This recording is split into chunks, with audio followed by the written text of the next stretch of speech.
Рокировка жаса. Патшаның қауіпсіздігі ең негізгі мәселе. Сонымен рокировканың екі түрі болады. Қысқа және ұзын рокировка. Қысқа және ұзын рокировка. Бұл жерде айта кететін жағдай, патшаның қауіпсіздігі ең бірінші мәселе. Қандай жағдайда рокировка жасауға болмайды? Егер де патша қимылдайтын болса, онда рокировка жасауға болмайды. Мынауғанда қатысты бар, барлық. Егер де бір орында қимылдайтын болса, онда сіз рокировканы мүлдем жасауға ешқандай құқығыңыз жоқ. Егер де мына тура қимылдайтын болса, мына жаққа рокировка жасай алмайсыз. Егер де мына қозғалатын болса, онда сіз мына жаққа рокировка жасай алмайсыздар.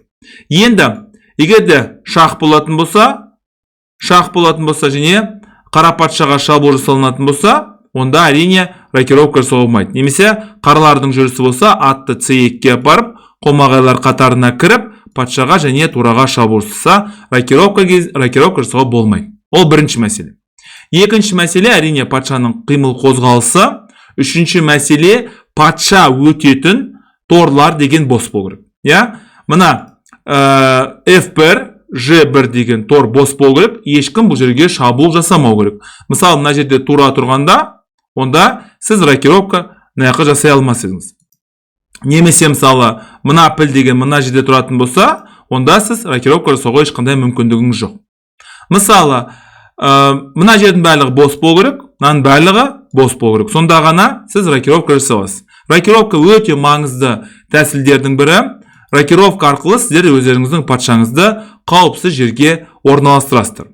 Енді сұрақ туындайды, қаралар рокировка жасай ала ма деп.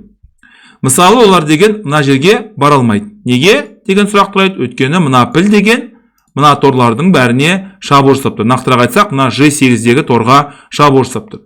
Енді мына жаққа рокировка жасағым келіп тұр, ол да жүзеге асырылмайды. Өйткені не болады? Мына жерде мына піл D8-дегі торларды. Бұл енді соғылған шаршы деп айтуға болады.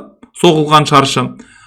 Осылардан өтуге ешқандай мүмкіндік жоқ. Енді ақтардың мәселесін талқылап көрейік. Мына жер бос, ешкім бұл жерге шабуыл жасап тұрған жоқ. Мына жердің барлығы де бос, емін-еркін мына жерге рокировка жасасаңыздар болады. Немесе мынау бізді қызықтырмайды, өйткені біз бұл жаққа патшамен бармаймыз. Сол себепті патшаны емін-еркін былай жасасаңыздар болады, ешқандай қиындық жоқ.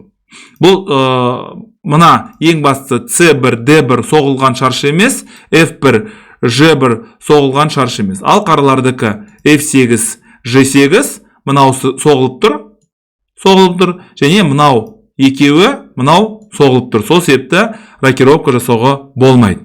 Тағы да рет ескертем, рокировка жаса, патшаның қауіпсіздігі ең негізгі мәселе.